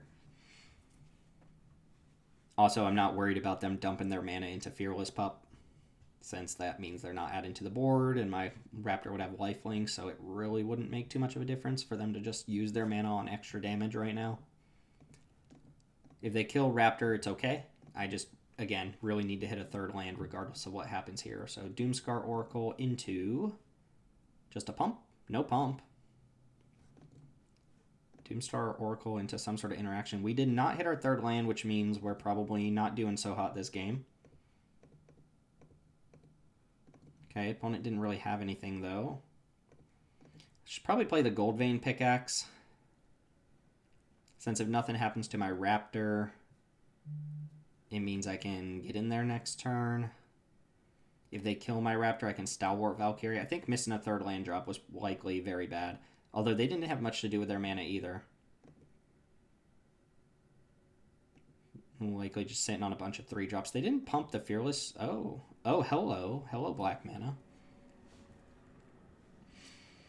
Third land would have been awesome. All right, just hard cast Valkyrie. Gotta love it. Got to love it. All right, so this is fine because they're not going to block. And it basically nets me a mana. Also gains me some life back. And now I can untap and play at least like this card. Doesn't look exceptional, but it does something on board. Gets a card out of their hand, sure. A mountain. Okay. I am still very far behind. Like, extremely far behind, I would say. Righteous Valkyrie. That's a powerful card. No box. Swamp is good. We do need to draw swamps. Rune Crown fetches me a card. Rune Forge Champion also kind of fetches me a card. I could bluff attack. That seems pretty bad. Battlefield Raptor is actually a decent blocker here. Not super worried about Righteous Valkyrie yet. I guess I'd rather get the body on board, so I'm going to play the Rune Forge Champion and go get the black rune.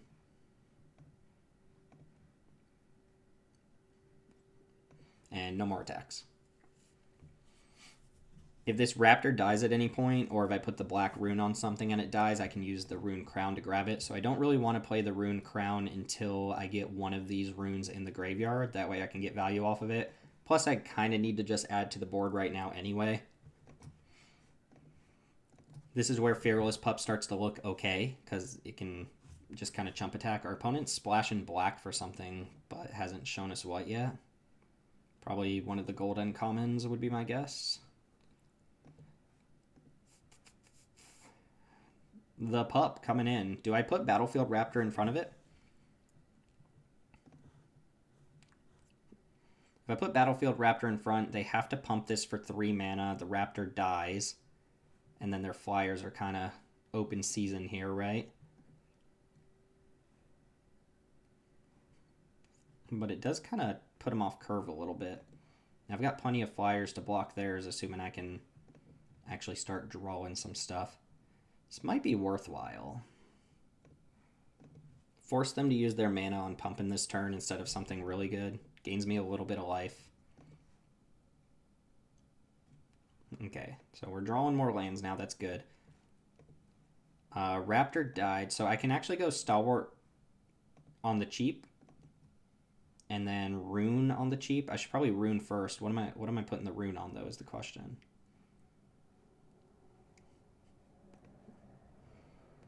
I feel like putting the Rune on the Elderfang Disciple is just fine.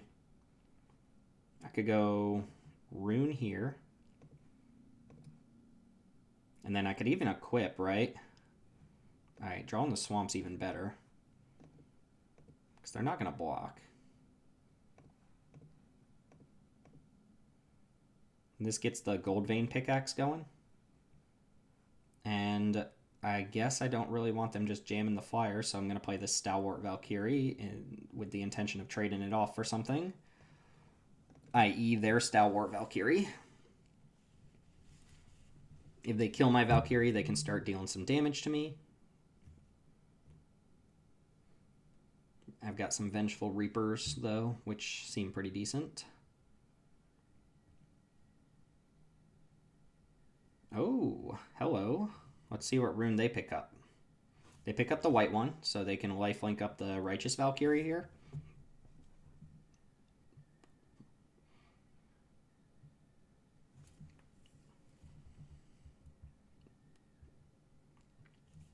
Right?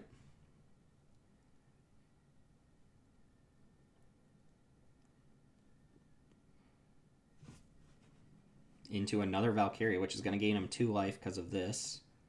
Oh, they're actually gaining a lot of life. Yeah, I like this attack. I'm going to trade off resources wherever possible.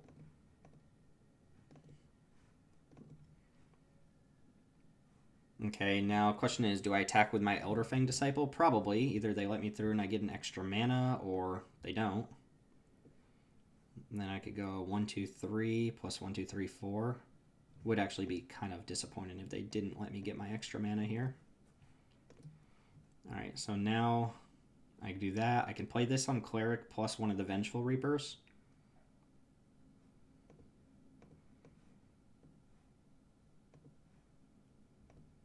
And pass the turn. Make my Bloodline Pretender a 3/3, get a Vengeful Reaper on board.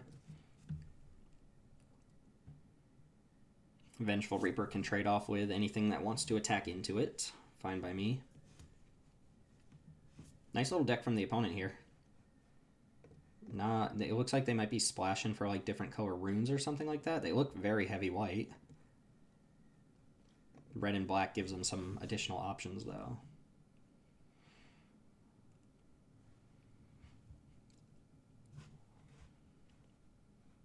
Alright, so lifelink rune to cantrip on the Stalwart Valkyrie. Really? Okay, I think I just want to block this one, right? Make them use whatever trick they're going to use. Could be Kaya's Onslaught. Run amok. Okay, we still trade though. That's fine by me, I think. I mean, it's not amazing for me, but it's fine by me. This can go get lifelink now.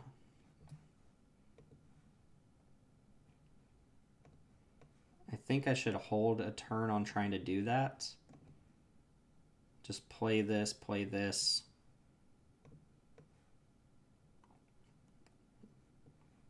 Don't want him to get too far ahead with this, though. And this kind of holds it off a little bit.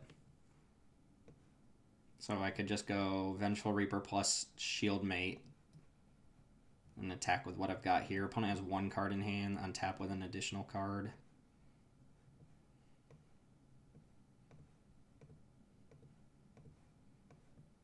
I wonder if I could also just race him here. Not really.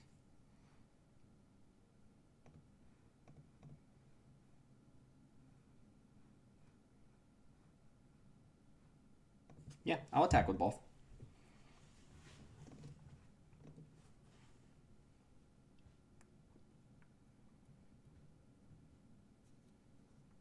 Okay, I don't mind that trade. And then I'll just play Shield Mate here.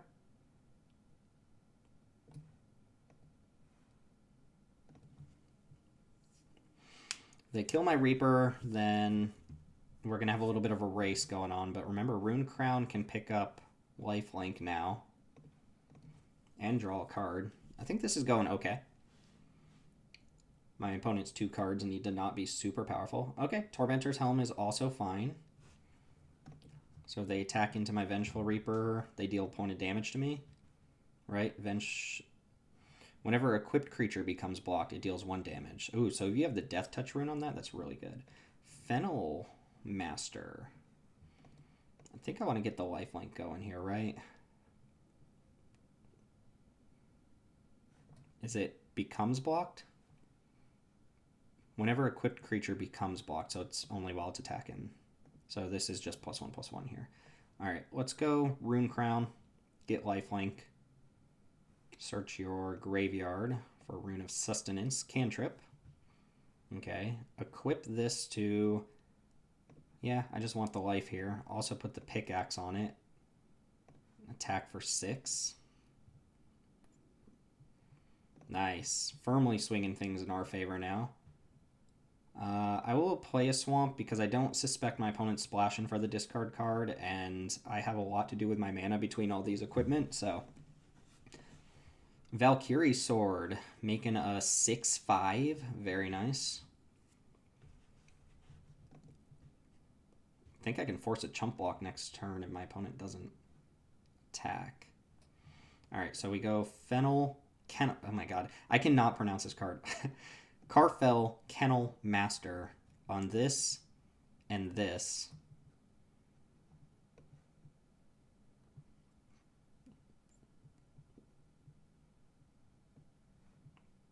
And that's a lethal attack, so they have to chump. They probably put the Valkyrie in front of the Reaper.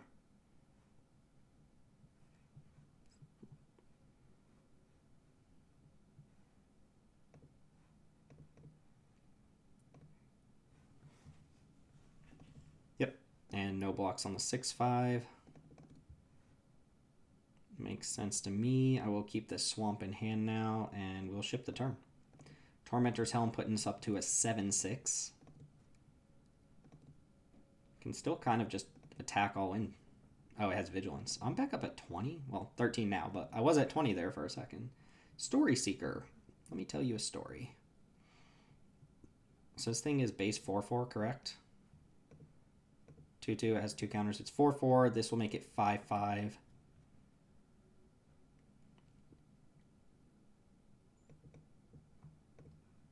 So I can just attack with these two, right? The card they just drew seems like it's not super important. I can even move the equipment over because this would still be lethal. So we go Gold Vein Pickaxe. What if I move it over here? This 4, 5, 6, 7, 8, 9. Not lethal. I can attack with this pretty freely, though.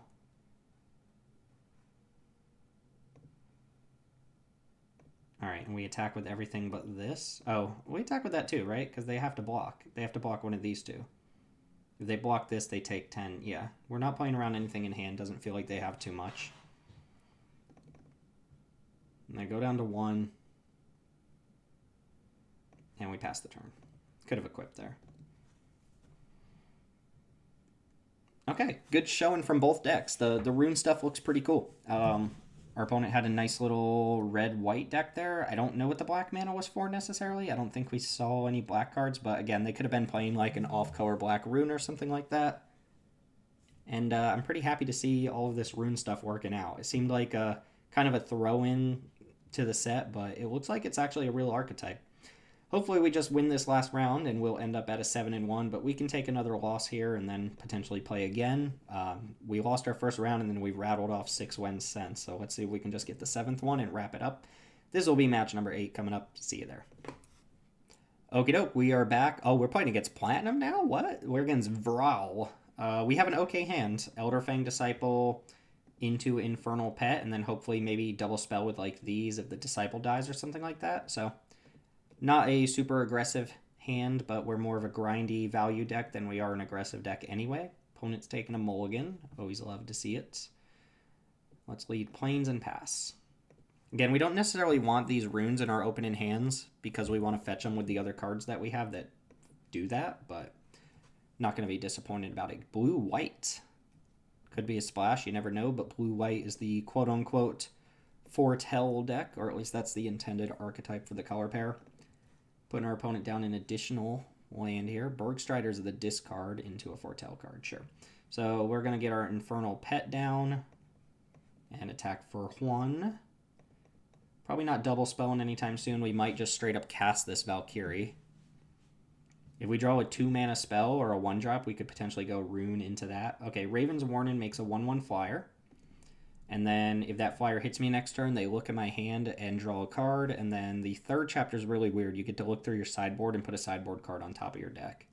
We're just going to play Stalwart Valkyrie here.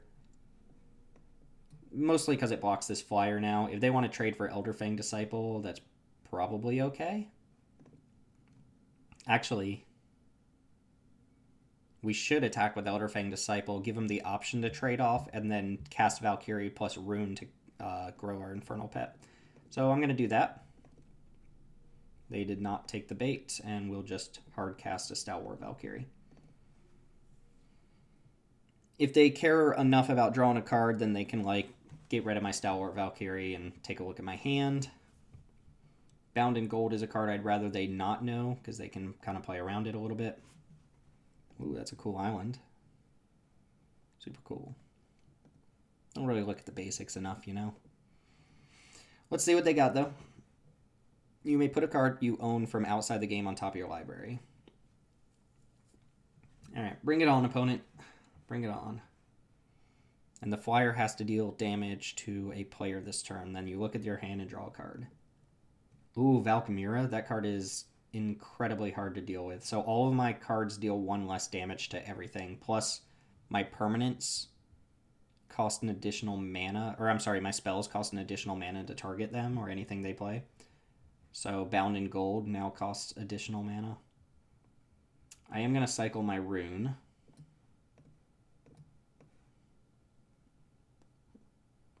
I suppose I'm going to do it on the Stalwart Valkyrie. It doesn't really matter where this Rune goes, to be honest.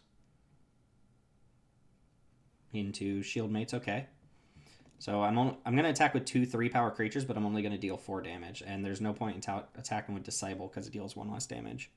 If a source an opponent controls would deal damage to you or a permanent, deals 1 less. So it will deal 1 less to their flyer. So I'm only going to deal 4 here. And they may take a sideboard card and put it on top of their deck. This is during their main phase, so they won't draw it this turn, but they'll draw it next turn. It's an interesting little snippet. I don't think they chose to. 30, 32, 33, 34, 35, 36, 37, 38, 39, 40, 41. No, they did put a card on top, right? 32 cards. Red mana, too? Everybody with the 3 colors. Iron Verdict killing my Infernal Pet. Fair enough. Battlefield Raptor. That's kind of annoying, right? Well, this still only deals 1 damage to my creature. They go double block here on Valkyrie. Do I want to bound in gold their Battlefield Raptor? Not really. If I attack with both, they can just block here. I'm going to attack, and I really don't want to feed the Serpent on a Battlefield Raptor, but I will if they go for the double block. It just keeps my damage going. It costs 5 mana to do this. I guess I should play my lands out because Valkmira does something. Note that Elderfang Disciple, even unblocked, doesn't do jack on this board. Ooh, Surtland Frostpire is going to wipe my board next turn. That's kind of annoying. And I did not draw anything to deal with it. So I get a final 3 damage in, and then they go, wipe your board. I make a 1/1 that doesn't deal any damage anymore. This card's looked very good. They scry 2 to the bottom. Alright, we need something that deals damage, preferably. That doesn't deal damage, there's no point in attacking, we'll pass. We can neutralize their next threat, but I do need to draw something here. They did not draw anything either. Okay, that deals damage, I suppose. Are they splashing red for Frostpire? Be interesting. This doesn't actually lower the power of my creature, so this would still make a zombie if I can get its power up.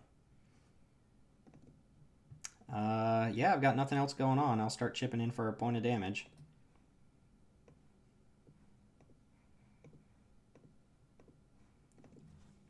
I hope this shows you how powerful the back half of this card is. The back half is way better than the front half would have been, for what it's worth. Alright, get in for 1. Oh, I can foretell this. Oh, oops. Thankfully, opponent's drawn a bunch of lands. On top of me drawing a bunch of lands. They're looking at their graveyard. Oh, no. Okay, Doomscar Oracle, sure. Jeez. Alright, do I want to Kaya's Onslaught my Death Knell Berserker just to get this out of the way? Probably. I don't really want them gaining life. The Onslaught's not incredible here. So I Onslaught, I deal 2 to that, and then that's it. I'm just using this to kill Doomscar Oracle for the turn, essentially.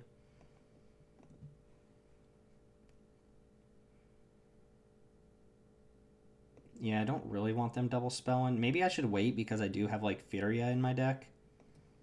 And I don't think they're going to double spell unless they hit a draw spell. So I guess I'll wait and just foretell this and pass.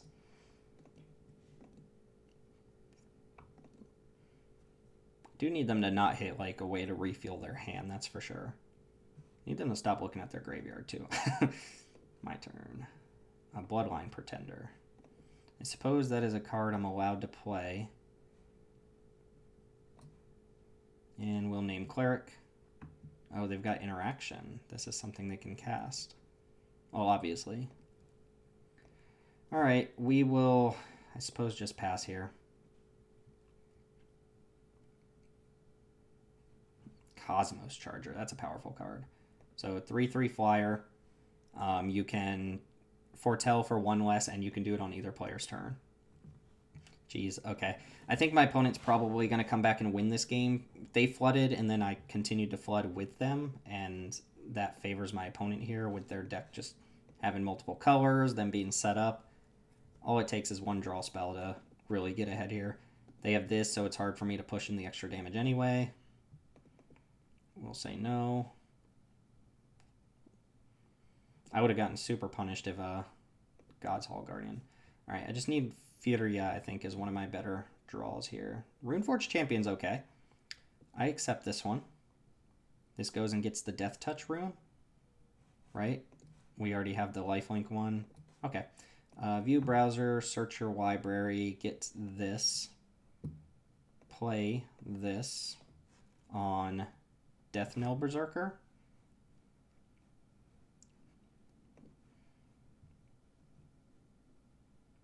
Draw Rune Crown. That goes and gets the lifelink one. I guess I can attack first. I don't care too much about gaining life at the moment.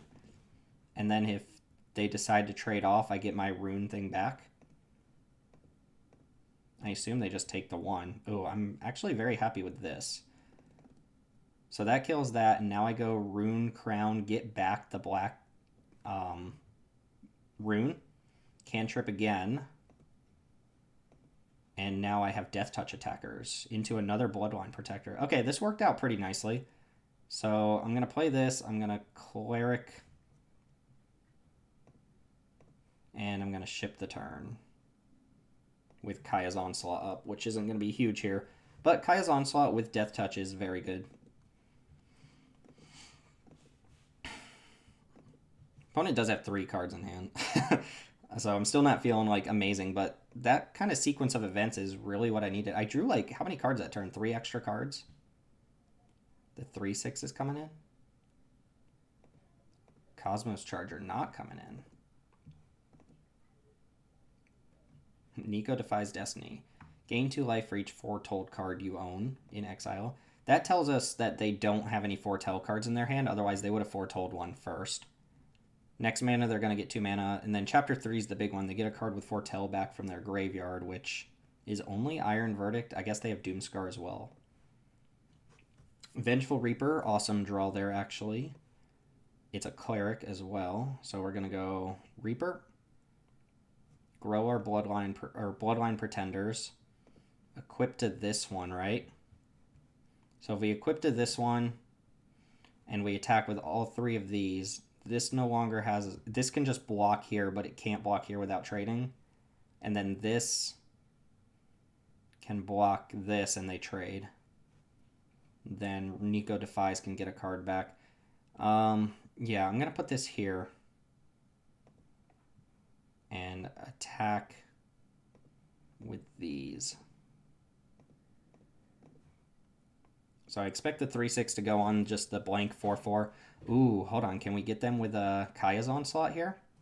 So remember, I deal 1 less damage, but I can go Cosmos Charger first. Oh, actually, I can just...